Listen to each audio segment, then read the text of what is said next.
Professional fighters live and die by the sword, in a sport where every punch takes its toll on the top for long. And in the UFC, no one has lived by that code more than Max Holloway. The best is blessed, and blessed there is full effect. Blessed Express is coming to town. Don't get off the stop here and let's keep going. So this is the story of the man who built the most beautiful, brutal style in UFC history, and what it eventually cost. Max Holloway's fight began way before he ever set foot in the cage. Growing up in a poor part of Honolulu, his upbringing was far from easy. My dad wasn't in my life at all, you know? I mean, I could only remember a handful of times maybe from like the age of like, a couple times from 0 to 5, and then kind of gone after that, and then I kind of saw him around like 8 to 10. Mm-hmm. And then, you know, my mom, you know, she's all good, she's all better now, but everybody... drug addiction here was crazy, you know, and she had her problems. Living in one of the most economically depressed communities in Hawaii, the future didn't look particularly bright for Holloway. High unemployment, high poverty, high crime, not the postcard version of the islands we all know. And while many of his friends and family struggled with drugs and impoverishment, Max always knew he wanted more from life. But for a random kid in Waianae, without any money or particularly good education, climbing up the ladder would be a very tough task. Soon we saw that resilience was Max Holloway's defining trait, both inside and outside the cage, and sports, as they often do, provided him a way out of struggle. I tell my grandma, I'm gonna be an MLB player. She's like, okay, good, but you know he got to go to college, right? I was like, yeah, and what's the problem? She's like, we don't have money for college, so you need to go get a scholarship. So I'm like, okay, dope. So I made school. I just graduated cum laude and stuff because I thought I was gonna play. I wanted to play MLB. I wanted to go to college, get a scholarship, but anyway. 10th grade came, and then it was after the ending of baseball, I found fighting. By the time the end of his 10th grade baseball season arrived, the sheer pressure of maintaining the grades required for a scholarship took its toll, and then he finally discovered fighting. Or rather, fighting discovered him. He started training in kickboxing with one of his best friends from school, and believe it or not, only 2 days after he started training, Max already had his first fight booked. In 10th grade, I ended up, one of my good friends, this guy named Josh Keanu, he was training, he was fighting. So he said, oh yeah, come. So after baseball season, I remember it was a Wednesday, I went with him, trained, did the sparring, everything, did all right, because on Thursday I got asked if I wanted to fight on Saturday, because he was fighting. Oh, so your first day of training? Yeah, and then they asked me, you want to fight? I was like, hell yeah. I was like, in my mind, it made perfect sense. Or anything? No, it made perfect sense, because I was more scared of asking my grandparents my grandma for $35 to go watch the fight. That's how much it cost. But then if I fought in it was gonna be the first fight. I get it for free, and you know what I mean? Like, it is what it is. After that, he continued training and competing in kickboxing, hoping to one day be a part of K1. But even as he racked up 7 amateur kickboxing wins in a single year, financial freedom remained out of reach. And that's when the idea of competing in MMA came. I remember BJ Penn was fighting George St. Pierre. And they released the money, like how much they was making. I think so. It said he was making like 40 or 60K. And I was like, bro, I need to do this. You know what I mean? This is, but now we're here. I find out 40, 60K is nothing. I was like, what is going on? We should have went to boxing or something. He had his first pro MMA bout in 2010, and within a year, he already had 4 wins under his belt. The sight of an undefeated 20-year-old making rounds in the regional scene was enough to catch the eye of the UFC. Even though the promotion generally prefers to hire athletes a little older, Holloway was given a late-notice opportunity to face Dustin Poirier at UFC 143 when his original opponent Ricardo Lamas pulled out. The challenge, however, proved too much for Max. While Dustin would later become one of his most significant opponents, at the time, they were at very different stages. With 3 straight UFC wins, Poirier was surging, while Max was still finding his footing on the big stage. I remember being in there and just thinking like, when Bruce was introducing me, like saying my name, like my knees was weak. I was like, holy fuck. I was like, bro, you can't be fainting, Max. You're on fucking TV, you know what I mean? Like, I was like, what the hell? So a moment got to me, you know? More than just a loss, a first-round submission defeat to Poirier showed him that he still had much to improve before reaching the top, and that is exactly what he did. Growing more accustomed to the bright lights, the still young Max Holloway went on a 3-fight win streak of his own in the promotion, and most importantly, he kept his emotions in check. First fight, I was way more nervous, you know. This fight, my emotions is like kind of together. My last fight, my emotions all over the place. for this fight, I'm calm and cool for this fight, and just can't wait for fight day.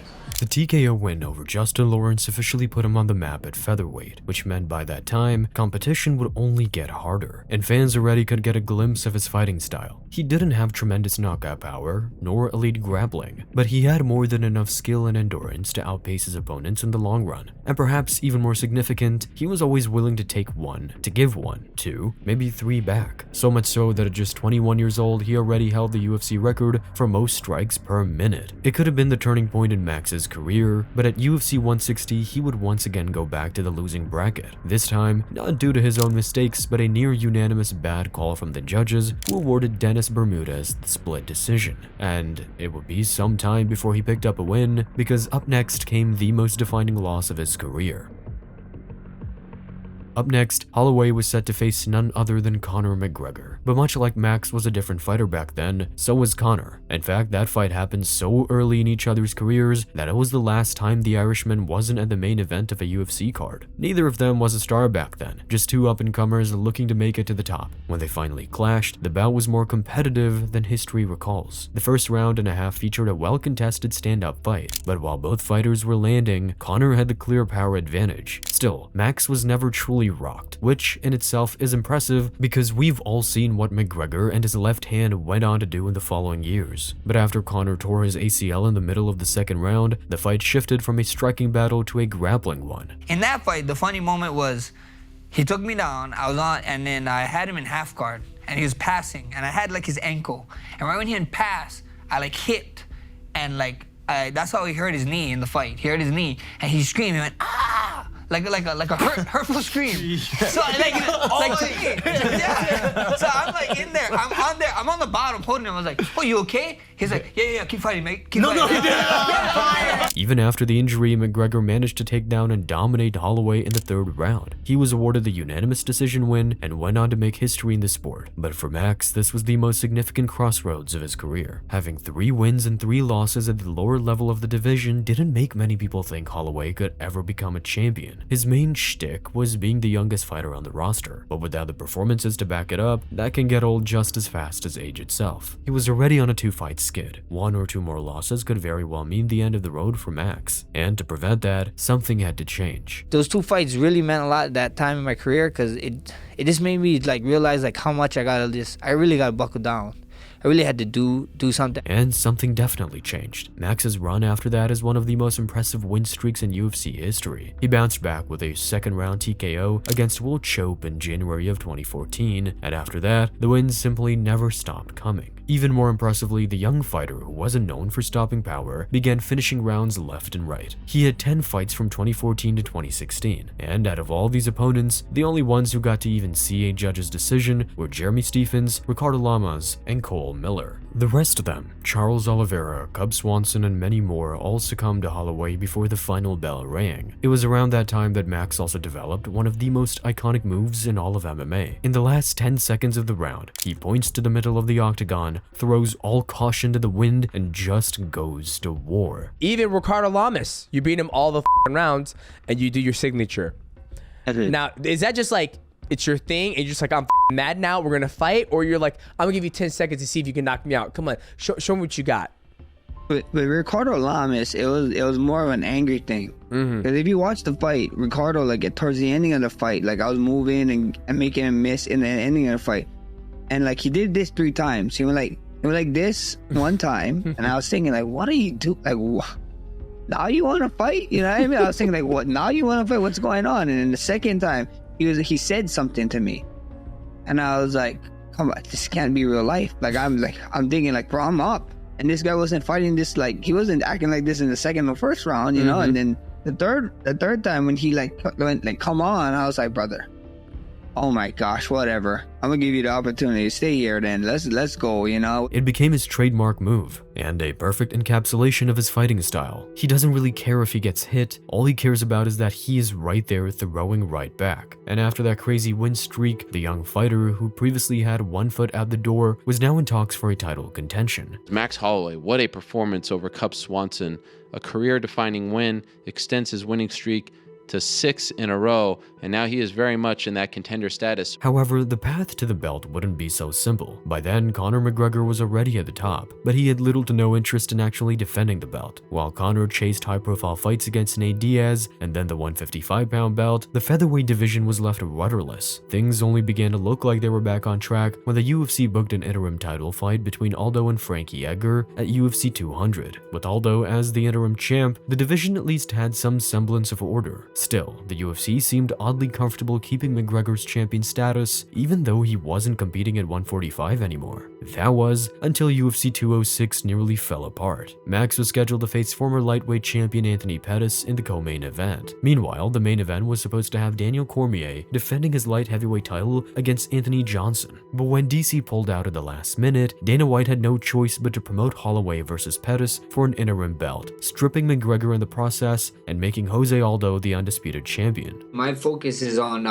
Anthony Pettis, all of Anthony Pettis, but at the end of the day, Aldo had the chance to fight. There's rumors of us fighting on 205, and then there was rumors of us fighting here at 206, and motherfucker kept saying no, so we see what happens. It just makes, with all these things going on, just makes it super clear, whoever wins this gets Aldo next, and everybody know how vocal I've been against Aldo, so everything go good, the road is straight, and Aldo's gonna be next. When the date arrived, the long-awaited title fight between Pettis and Max lost some of its gleam. Still new to making 145 pounds, Pettis failed to make weight, which meant Holloway would be the only one eligible to win the interim belt. And when they met inside the cage, the weight cut issue most likely had an impact. Pettis started strong, but began to slow down as the second round came. Being tired in front of arguably the most durable fighter in the sport is a recipe for disaster, and Holloway made him pay for it, becoming the first man ever to finish Pettis in the UFC. I don't finish guys early, everybody is like, oh, go in there, get a first round finish. That's just not what I do, and I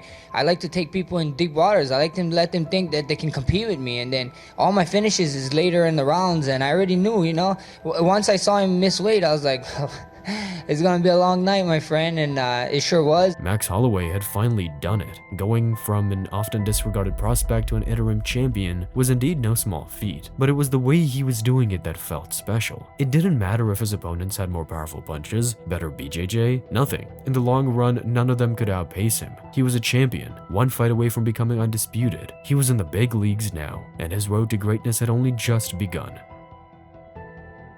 As soon as Max won the belt, everyone knew who his next opponent would be. Jose Aldo, not an ordinary champion, but one of the greatest fighters in history, would be next in line. The two had been trash-talking to each other for months now. Holloway, the up-and-coming contender, never lost an opportunity to challenge the King of Rio. But Aldo was in a weird place in his career. After losing to McGregor in dramatic fashion, he started beefing with the UFC, arguing that he had done much more than enough to earn an immediate rematch. So much so that he even threatened to retire if the organization didn't do right by him. In this stalemate between Aldo and the UFC, Holloway, who had long been the rightful contender, understandably felt left aside. It's hard to find the guy, like I said, hashtag Jose, where's Jose Waldo, and let me know when you find him, teamwork is the dream work, if more of us is looking for him, we're gonna find him together, but we see what happens, I don't know, I don't want to give up my son's birthday and Christmas for February 11th and he don't show up, this guy has an act for not showing up to the fight, so we see what happens. A few months later, the fight was finally settled. Holloway would face his toughest challenge yet in his opponent's hometown, no less. The featherweight unification bout happened on UFC 212 in Rio de Janeiro. It took only a few seconds before the Brazilian started asserting his dominance. He landed strong punches and knees on Holloway from the get-go, clearly winning the first and second rounds. If it were any other man in front of Aldo that night, the Brazilian would definitely cruise his way to yet another victory. But Holloway, well, he wasn't going anywhere. What I saw was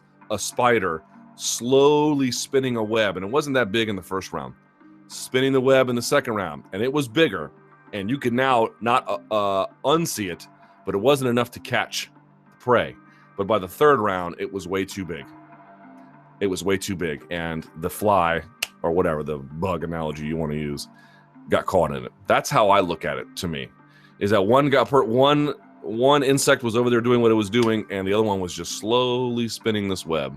And by the time the third round came around, he had it was dead to rights. While Conor defeated the Brazilian with a flash knockout in 13 seconds, Holloway took everything he had and still stopped him in the third round. By this time, we hadn't really seen someone doing that to Aldo. It truly felt like the passing of the torch. Now, featherweight had a new king, and this time, he was willing to stick around and defend the title. Surprise, surprise, surprise.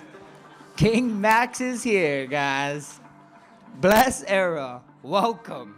It didn't take long for the UFC to book a rematch. Only a while later, Aldo would finally get the chance to rematch someone who took the title from him. But it turns out, the fight played out exactly like the first one. When I saw him in that second Aldo fight, I'm like, Jesus, he's so much better than he was before. Yeah. He yelled at the end of the first round. He looked over at us and he goes, "The man's tired!" Like at the end of the first round, I was like, Jesus. That's awesome. And Aldo was throwing bricks at him. He was really throwing hard in that first round. Once again, the Brazilian started strong. And just like last time, Max took over in the later rounds, finishing the contest in an even more brutal TKO. Max Holloway, once again, third round TKO is almost identical to the first fight. I mean, what can you say about this guy? 12 wins in a row, and now he's the only guy to ever beat Aldo twice. I mean, it's pretty incredible. Incredible. The way he fought tonight, the way he walked him down, tried to break him mentally and physically was incredible. I mean, he looked like a stud tonight and was willing to put himself in harm's way.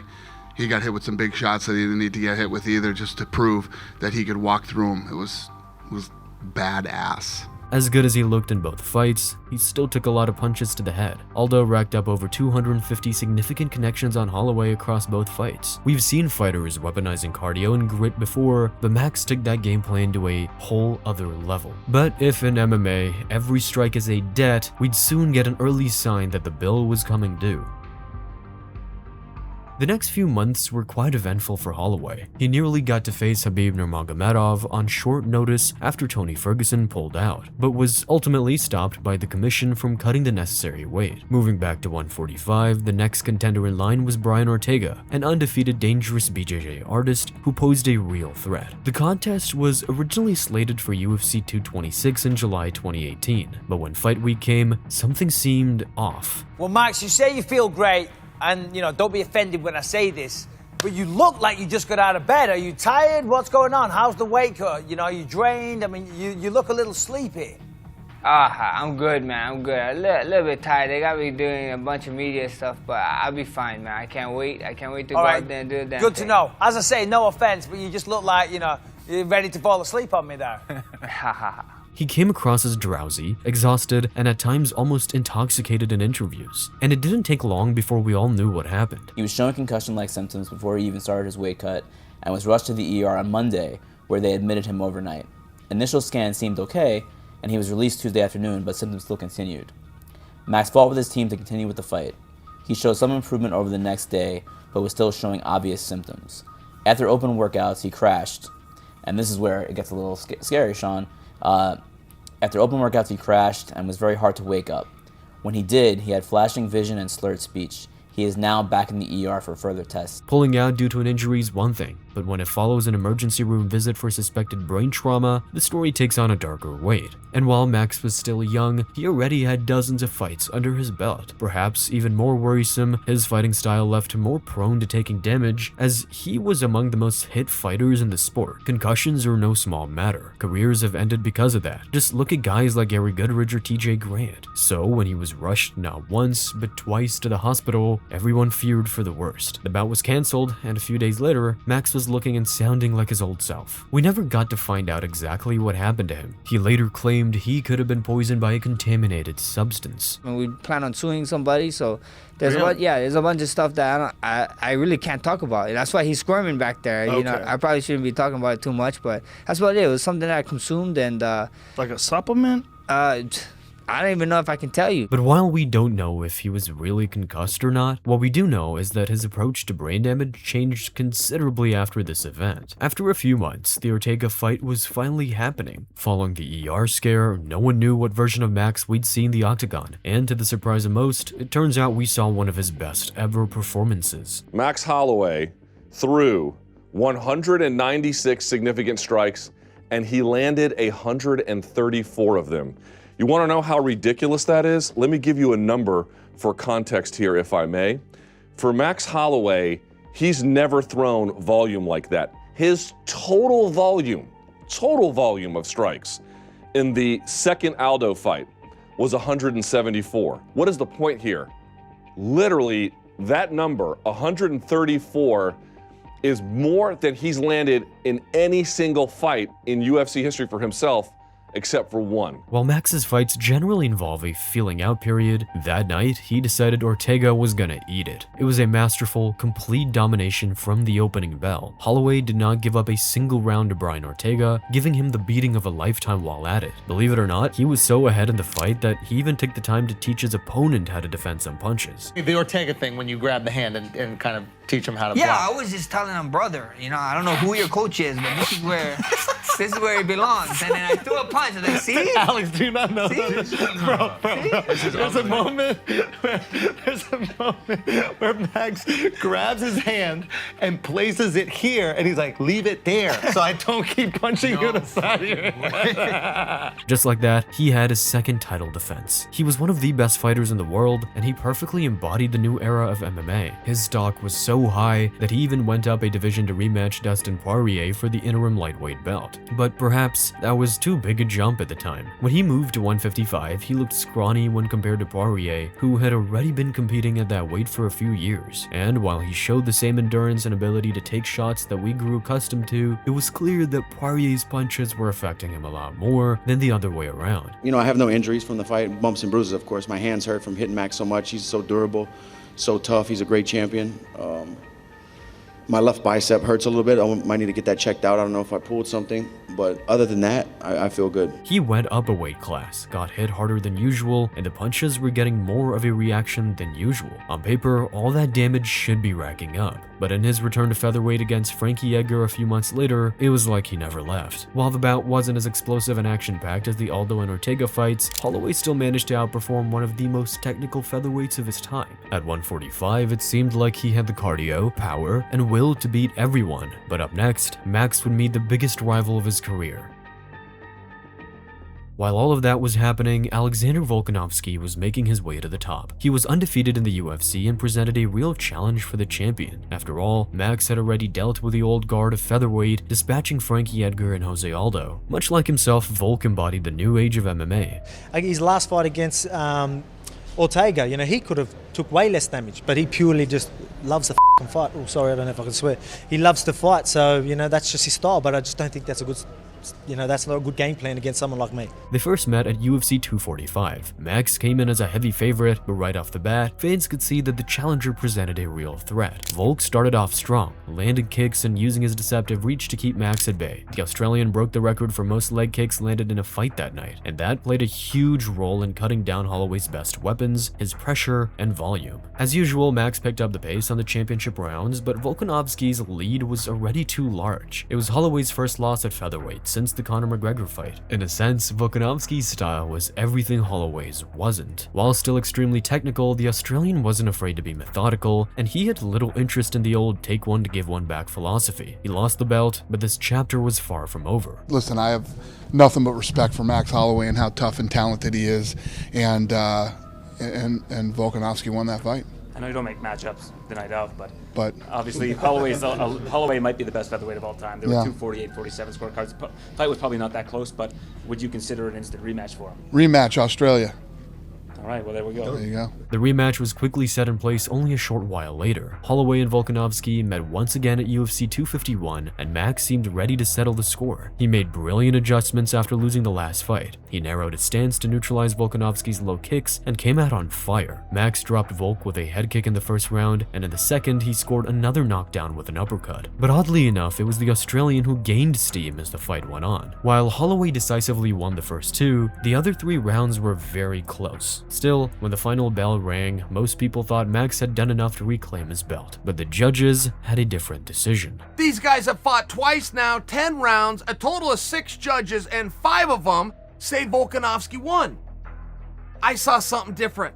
I saw something different. The first time I thought that Max won, and I definitely saw something different tonight. Look, I had it 3 rounds to 2 Max. For Max, that was a bitter pill to swallow. In theory, he came back from adversity and adapted to an opponent who had already beaten him. And even the UFC president disagreed with the decision. Listen, man, you can't leave it. You can't leave it to these guys. We got some bad judging. And I don't know, has Max been in here yet? I'm sure he's devastated and, yeah. So normally when a guy is 2-0 against, a champ, we don't get to see a third fight. But seeing as how you maybe think it went the other way, do you think? I don't know. Did anybody in here score it for Volkanovski? Anybody have it for Volkanovski? Nobody in the media? Yeah. So I don't know. We'll have to figure it out. Nonetheless, he was 0-2 against the champion, and the promotion wouldn't give him 2 immediate rematches in a row. So, for the first time in a while, it was back to the drawing board for Max. And surprisingly, his stock only went up after he lost the belt. His next performance against Calvin Kattar was surely one for the ages. Coming off a controversial loss, a highly motivated Holloway used Kattar as a canvas to break nearly every major UFC striking record in existence. He landed a historic 445 significant strikes and set a plus 312 striking differential. To put that beating in context, it produced one of the most lopsided scorecards in modern MMA history, with 3 judges scoring the bout 50-43, 50-43, and 50-42, all for Holloway. That night, he had a point to prove. Me and him, we're on the top, on the higher end of the pound for pound ranking list. He's the champ. I'm number 1 in our own rankings in the featherweight, and fights like this don't happen. In the last decade. I only can, I don't know if you can remember, I only can remember one, and that's DC and Jones, 100%. So to have this again, this is a huge fight. He needed a statement to push for a trilogy against Volkanovski, and that was exactly what he delivered. After one more win against Yair Rodriguez, Holloway was finally ready to challenge the champion once again. The stage was set for the final encounter between Max and Volkanovski. By then, Volk was already a proven champion. He had defended his belt multiple times and even went up in weight to give Islam Makhachev his toughest championship fight to date. It was his last chance to get one back at the man who had already beaten him twice. Tensions were running high during the week for UFC 276. Bring the heat! I am the heat, brother. I am the heat, brother. I am the heat, brother. I am the heat, brother. I am the heat, brother. You're about to see, brother. I am the heat, brother. I am the heat, brother. But this time, Volkanovski made sure there was nothing left to debate. The trilogy bout was a total one-sided shutout by Volkanovski. There was zero controversy this time, as all 3 ringside judges scored the bout a perfect 50-45 sweep for the champion. Nobody does that to Max Holloway. Dude. And he was already in 10 tense close rounds with Holloway, and he just beat the this is not a disrespectful thing. I can't believe I'm saying it. He beat the piss out of Max Holloway. Dude, he dummied him. Max Holloway lost more than just a fight that night. He lost the chance to reclaim his title, ended the rivalry with Volk with 3 losses, and most importantly, found himself relegated to 3rd in the featherweight GOAT debate. He continued competing and winning at 145 for a couple of fights, but as long as Volkanovski was the champion, Max was bound to be just a glorified gatekeeper. His options were slowly fading into obscurity until a younger contender came to take his place, or come up with something really special to bounce back. And then he came up with arguably the biggest moment in MMA history. Justin Gaethje became the BMF champion after defeating Dustin Poirier sometime before, and with Max's lack of purpose at 145, the opportunity for him to go up in weight to fight for that belt came on the main card of UFC 300. Usually, the BMF belt means close to nothing, but we're talking about Justin Gaethje and Max Holloway. If there was ever a duo that embodied the beautiful violence the sport has to offer, that'd be it. And sure, it was a big risk. Max's last venture into 155 resulted in a decisive defeat to Dustin Poirier. Now he was against another top lightweight and one of the hardest punchers ever at that weight class. But if he managed to pull it off, it could be the defining moment of his career. Can you imagine if he did this? Like, just you talking about it, I'm imagining him going in there. Because a lot of people, I think, would point to that second Poirier fight and be like, well, he didn't have the size, he couldn't do this. So if you're stuck on that kind of thing, he's an underdog, and I think he is a literal underdog in this fight. But if he's able to go in there and do that, Can you imagine? This time he came in heavier and packing more muscle, seemingly a lot more prepared for the challenge. Even in the most hyped card to date, Gaethje versus Holloway was arguably the most popular contest among the fans. And when the cage finally shut, something spectacular happened. Max delivered yet another striking clinic despite being against a bigger and more dangerous opponent. In the very first round, he landed a spinning back kick that shattered Gaethje's nose, and while the fight remained contested throughout, Holloway was clearly winning on the scorecards. When the fifth round was close to being done, he could very well just coast to an easy decision victory, but he didn't get where he is by not taking chances. He didn't care that he had a guy as dangerous as Justin in front of him. He still walked to the center of the cage, pointed down, and gave his opponent a chance, even if he didn't want to. Gaethje obviously obliged, and what happened next is certainly engraved into every MMA fan's mind forever.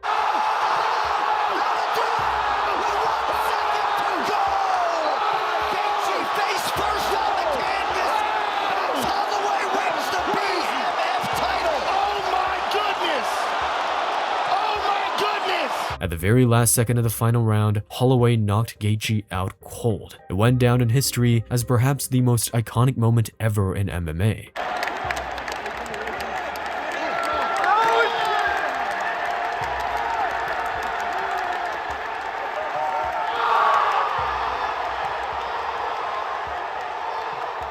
It's strange how the story goes. He lost 3 title fights against Volkanovski, and after one fight for a decorative belt, he was bigger than ever. I say it's the greatest knockout of all time. The reason why I say it's the greatest knockout of all time was because everybody thought that Justin was going to be overpowering you. He was a bigger guy. He had just knocked out Dustin Poirier. You had lost the last fight to Volkanovski. You hadn't been in title contention since then. You had a bunch of great wins, but here you're going to fight this bigger guy, and all these people were writing you off. All these people were saying that it did. And you're tuning him up. And you did have to overcome getting knocked down. And you did have adversity. You had to deal with that leg. And then for you to stand, winning 4 rounds to 1 in the middle of the octagon, and point at the ground with 10 seconds left, and then to knock him out with 1 second left. He became so popular that the UFC granted him another shot at the featherweight title shortly after that. Ilia Topuria had just dethroned Volkanovski, which in turn paved the way for Max's 4th chance as a title challenger. At this point, Holloway already had one of the most successful careers we've ever seen. But that's not to say the years have been kind to him. Fighting always takes a toll, and after crossing the 30-year-old line, injuries start to add up. And despite being a part of countless wars, he was never knocked out or finished with strikes, not for a lack of trying. Holloway is the fighter who has absorbed the most strikes in history, but even granite chins eventually get cracked. You already know how it feels when you have to bounce back. You already have a 7 professional defeat. I had 0. So you're gonna do it once again really well. I don't have any doubts about that. You are a great example of that, and you have to stay like that. I took a lot of people's donuts, bro. I hope you like churros, because you're about to get one come October 26th, buddy. October 26th, the only thing I'm gonna do is to take you lights out and then party with all my people, with all my team. That's what I'm gonna do. And still, this is what's gonna happen.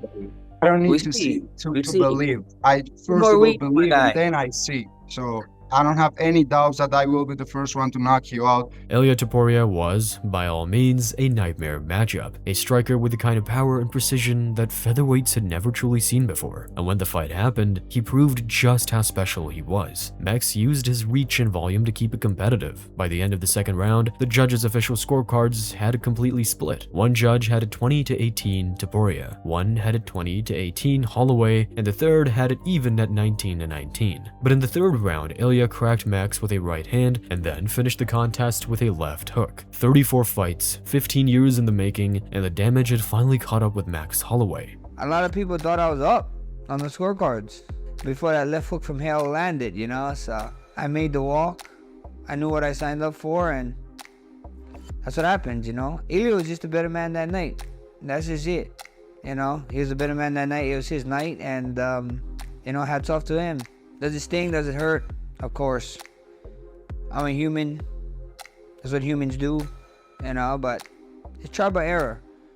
I got knocked down before. I get right back up, you know. I've literally, this is the first time me getting knocked out literally on stat wise, but We come back, man. We come back every time, man. This was also the last time we saw him competing at featherweight, but since moving to 155, he's had a bittersweet run. While he won a trilogy bout against a soon-to-be retired Dustin Poirier, he later lost his BMF title after getting completely dominated by Charles Oliveira in his next fight. Max Holloway honestly had one of the most interesting careers in the UFC. Fans pretty much got to see him grow and evolve alongside the sport. From a 20-year-old kid just looking to belong to one of the best to ever do it, his run was nothing short of phenomenal. He endured punishment to achieve greatness. The duality is undeniable. The fighter with the most strikes is also the one who absorbed the most shots. However, that's not to say his story is over just yet. Perhaps any other fighter would be ready to call it quits, but Max, well, he always goes to the end. And his next fight may be the one to thrust him straight back into the spotlight. Conor McGregor is going